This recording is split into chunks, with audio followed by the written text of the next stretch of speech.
Good evening, everyone. Good evening. Very thankful for the opportunity to be back here, back to preach word. I'm thankful to Granddad for giving me the opportunity to do it again, and I'm thankful for God for giving me the ability to do it. Tonight we're gonna analyze the story of Jacob obtaining Isaac's blessing, and that's going to be in Genesis 27. So we'll read from Genesis 27. We'll start at verse 18. He came unto his father and said, My father. And he said, Hear my word, thou my son. And Jacob said unto his father, I am Esau, thy firstborn. I have done according as thou badest me. Rise, I pray thee, sit and eat of my venison, that thy soul may bless me. And Isaac said unto his son, How is it thou hast found it so quickly, my son? He said, Because the Lord thy God brought it to me. And Isaac said unto Jacob, Come near, I pray thee, that I may feel thee, my son, whether thou be my very son Esau or not. And Jacob went near unto Isaac his father, and he felt him and said, The voice is Jacob's voice, but the hands are the hands of Esau. And he discerned him not, because his hands were very hairy, as his brother Esau's hands. So he blessed him. He said, Art thou my very son Esau? And he said, I am. Then Isaac feels Jacob's hands, and Jacob had placed goat skins on his hands and on his neck, and Isaac gives in to his tomfoolery there. Isaac then tries Jacob's venison, and he smells the son, and to further the illusion that Jacob was indeed Isaac, he had put on his brother Esau's clothes, so they smelled like the field. They smelled correctly for him to be pass himself out as Esau. All this works, and it tricks his father further, and he tricks Isaac into blessing him, saying, we'll pick up at verse 28. Therefore God give thee of the dew of heaven, and the fatness of the earth, plenty of corn and wine. While people serve thee, nations bow down to thee. Be Lord over thy brethren, and let thy mother's sons bow down to thee.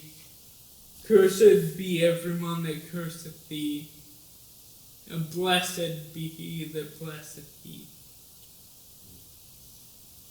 Isaac is old and he's blind, and he's about to die.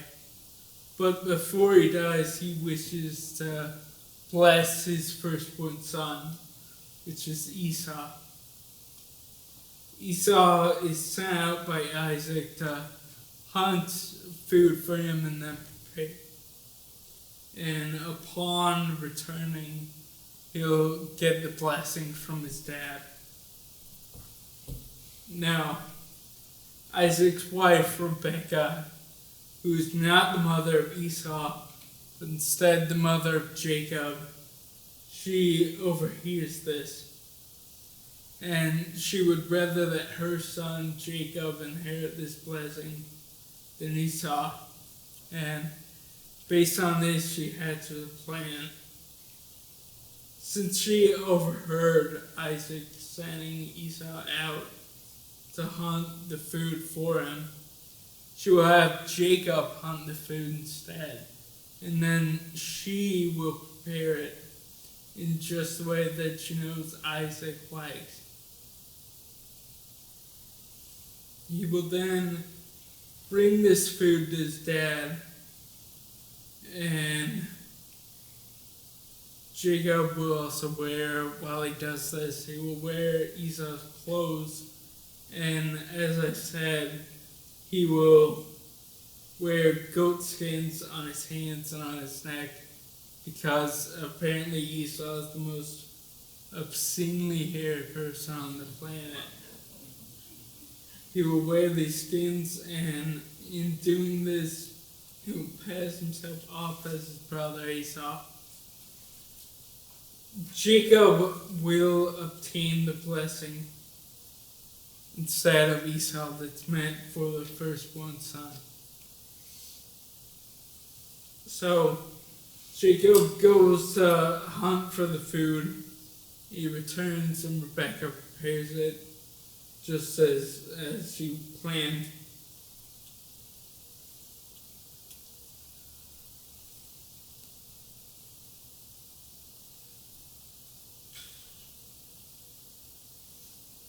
Oh, sorry.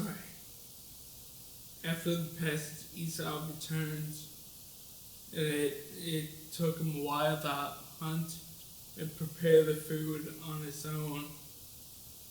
But he's here now, and he gives the food to his dad. And Isaac is very confused by this, and he's wondering who it was that he blessed.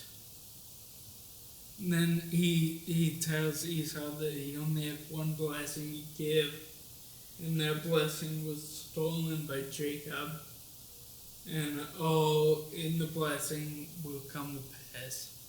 All that they said to Jacob will come to pass.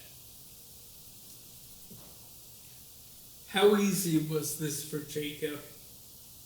Who thought this deception could come from such a plain man? Who would have thought that he could play the part so well?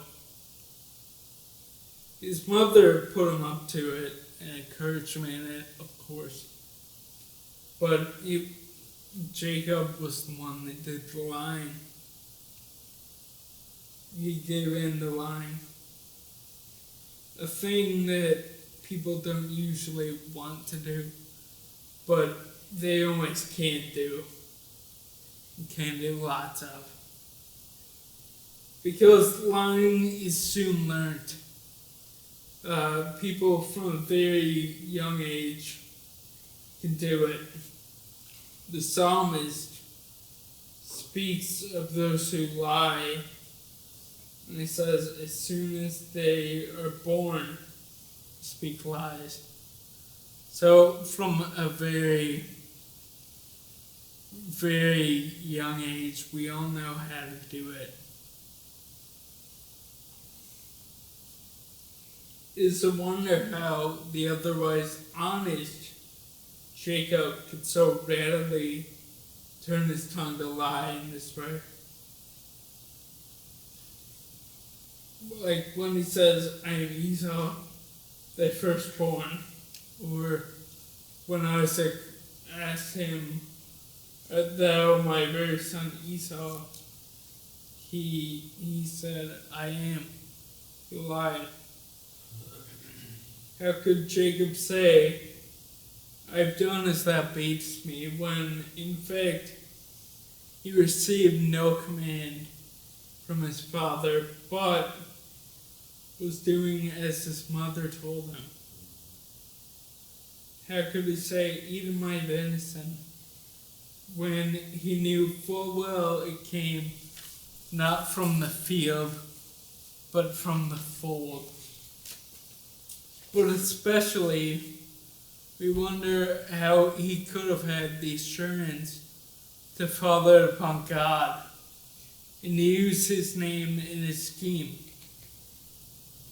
When Isaac asked him how he returned so quickly, because he thought that this would take Esau a while to do, but he returned pretty fast. Jacob says, the Lord thy God brought it to be, he uses what he knows that his father believes in to appeal to him. It's in verse 20. Is this Jacob, the biblical Jacob, who would go on to earn the name of Israel by wrestling the angel? Is this the same guy? Is this the same guy who lies without remorse? Well, it is certainly. The story is not written for imitation, but for admonition and rejection. It shows us that every good man, even good men, can fail to be holy sometimes. No earthly being could be perfectly holy. Only God can be perfectly holy.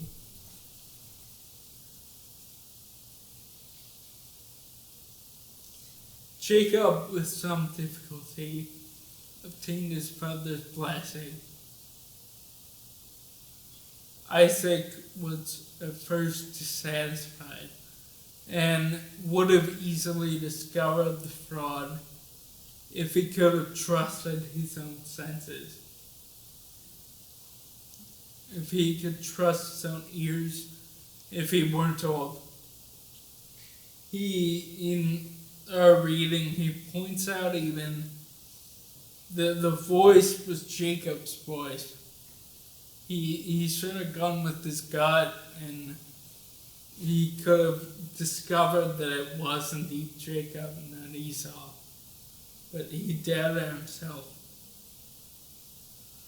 The story about Jacob and Esau is well known. Jacob lied, and he deceived his father. He made his father believe he was actually Esau.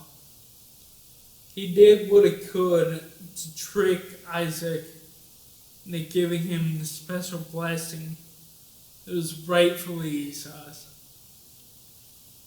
Was this right of Jacob? We have to ask ourselves. Was this right of him? Well, of course not. Of course it wasn't right. He lied. He lied to get something that wasn't his. Some might say it's unfair even. It is, of course. He lied to his dad to steal something from his brother. It was very wrong of him. What's also unfair is that we, as Christians, gain God the Father's blessing. Like Jacob, who obtained Isaac's blessing by wearing Esau's clothes, making himself more like his brother, we obtain God's blessing when we put on Christ's righteousness, make ourselves more like him. Like Jacob, we don't get what we deserve. For him, it's of course Isaac's blessing, but for us, it's the glory and life we get upon salvation.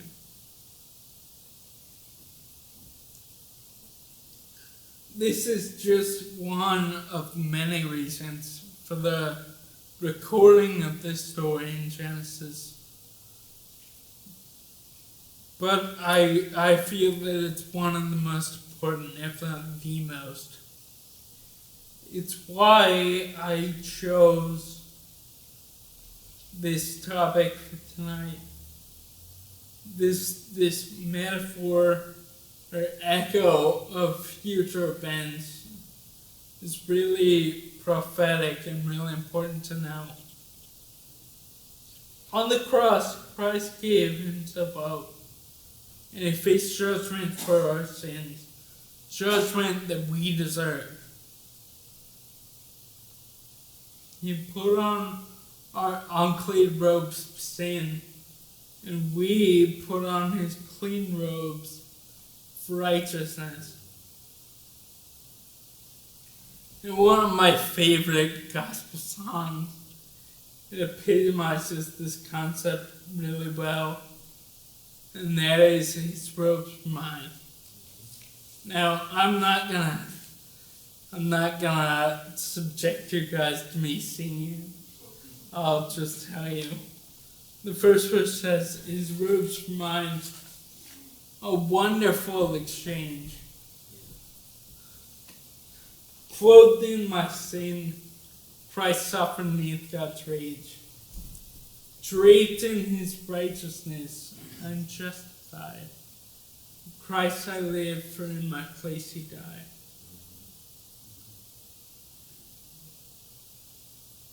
Clothed in our sin, Christ suffered in our stead, but we are justified and put on his robes of righteousness. Now, there are definitely a lot of verses that influence the song. Many verses, no doubt. One that I feel really strongly played a strong part in the writing of the song is Isaiah 61:10, where it says, I will greatly rejoice in the Lord. My soul shall be joyful in my God, for he hath clothed me with the garments of salvation. He hath covered me with his robe of righteousness. As a bridegroom decketh himself with ornaments, as a bride adorneth herself with her jewels. This verse talks about the clothing of the church with righteousness and salvation. We should greatly rejoice in the Lord, as the very first line of this says, this verse. We should greatly rejoice in the Lord. We need not fear running into extreme in the greatness of our joy.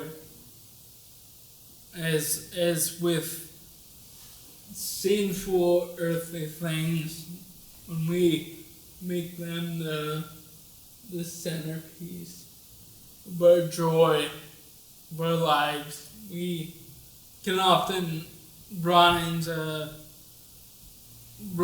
problems. We can often lose ourselves in our pursuit of that earthly joy. But we can never fear running into extreme when we make God that centerpiece of our joy, making the gladness of our joy. The gospel song in Luke begins like this. It says, my soul doth magnify the Lord. My spirit hath rejoiced in God my Savior.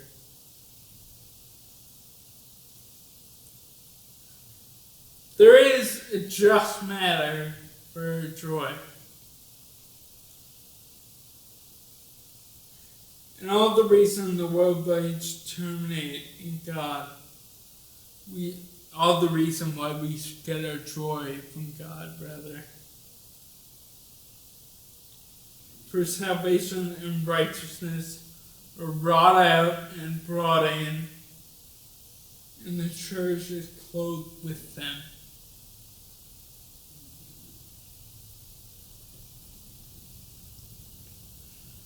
Christ has clothed this church with an eternal salvation. And that is truly great.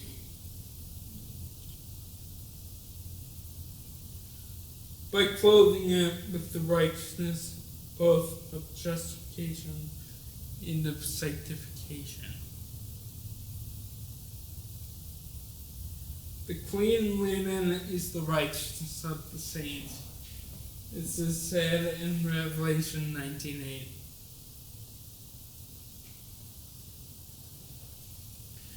Observe how these two things are put together.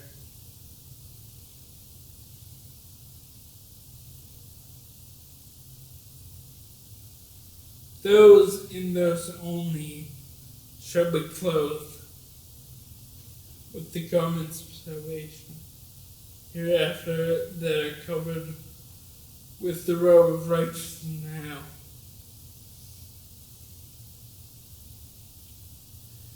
And those garments are rich in splendid clothing, like the priestly garments. For so the word signifies, with which the bridegroom decks himself.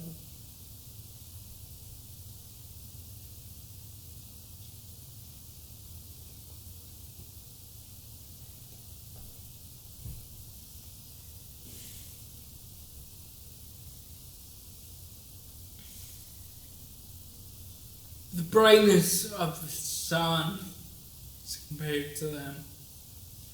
Psalm 19:8 says, "He is as a bridegroom coming out of his chamber, completely dressed." Such is the beauty of God's grace in those that are clothed with the robe of righteousness.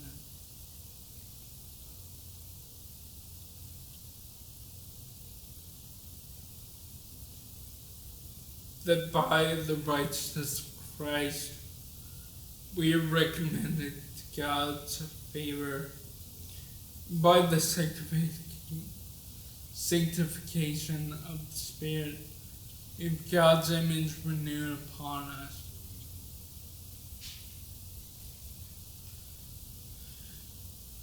We are decked as a bride to be espoused to God and taken into covenant with Him.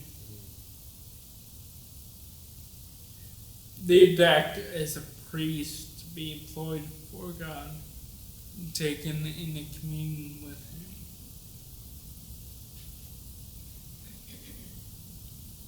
Him. Jacob obtained his father's blessing by making himself more like Esau, by wearing his clothes to appear as him.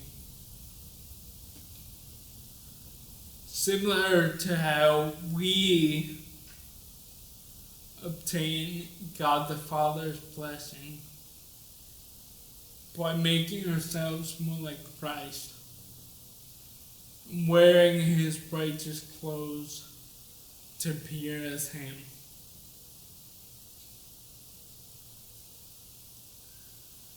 Jacob was chosen to obtain this blessing over Esau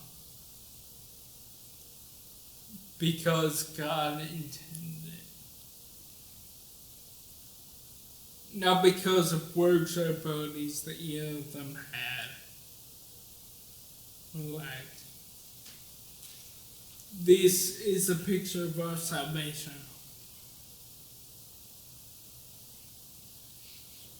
We are not chosen for salvation based on something we have or can do. Instead, we're chosen for salvation based on God's love for us and that it is His will.